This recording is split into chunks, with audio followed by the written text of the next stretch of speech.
আমরা প্রতিদিন এই পৃথিবীতে হেঁটে বেড়াই, কিন্তু কি কখনো ভেবেছেন পৃথিবীর শেষ ঠিক কোথায়? কোনো প্রান্ত আছে নাকি সবই কল্পনা?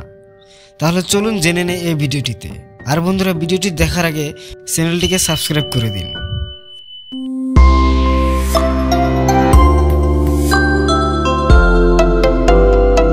অনেক বছর আগে মানুষ ভাবত পৃথিবী সমতল, তাই একসময় পৃথিবীর শেষ মানে ছিল একটা বিশাল প্রান্ত, যেখানে গিয়ে সব শেষ হয়ে যাবে।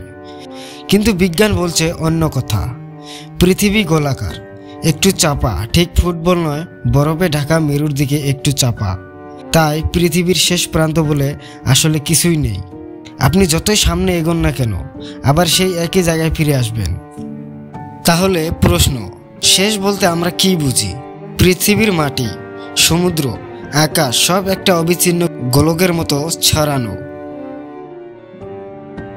কিন্তু পৃথিবীর কিছু জায়গা আছে যেখানে পৌঁছানো সবচেয়ে কঠিন, যেমন পোল অফ ইনঅ্যাক্সেসিবিলিটি, যা পৃথিবীর এমন এক স্থান যেখানে পৌঁছানো সবচেয়ে কঠিন এবং যাকে অনেকে মানব সভ্যতার শেষ প্রান্ত বলে।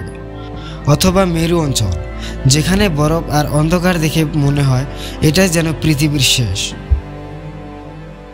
মহাকাশ থেকে যেমন পৃথিবীকে দেখা হয়, তখন সেখানে কোনো শেষ নেই, কোনো প্রান্ত নেই, শুধু এক বিশাল নীল গ্রহ, মেঘ আর সাগরের আঁকা ছবির মতো।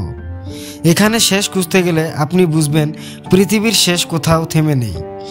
আমরা যেদিকে তাকাই সেখানে পৃথিবী আবার নতুন করে শুরু। অনেকে বলে পৃথিবীর শেষ মানে জিওগ্রাফিক্যাল পয়েন্ট নয়, বরং মানব অভিজ্ঞতার সীমা।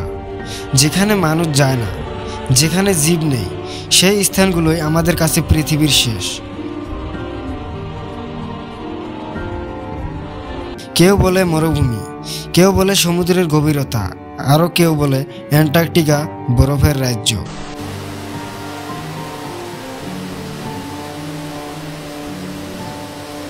অবশেষে সত্যটা খুব সহজ, পৃথিবীর কোনো শেষ নেই। শেষটা খুঁজতে খুঁজতেই আমরা পৃথিবীকে নতুনভাবে চিনতে শিখি। আর তাই পৃথিবীর সৌন্দর্য ঠিক এখানেই, একটা অনন্ত ভ্রমণ, যেখানে প্রতিটি পদক্ষেপে নতুন কিছু অপেক্ষা করছে। এই রহস্যময় যাত্রা ভালো লাগলে ভিডিওটি লাইক করুন আর চ্যানেলটিকে সাবস্ক্রাইব করতে ভুলবেন না।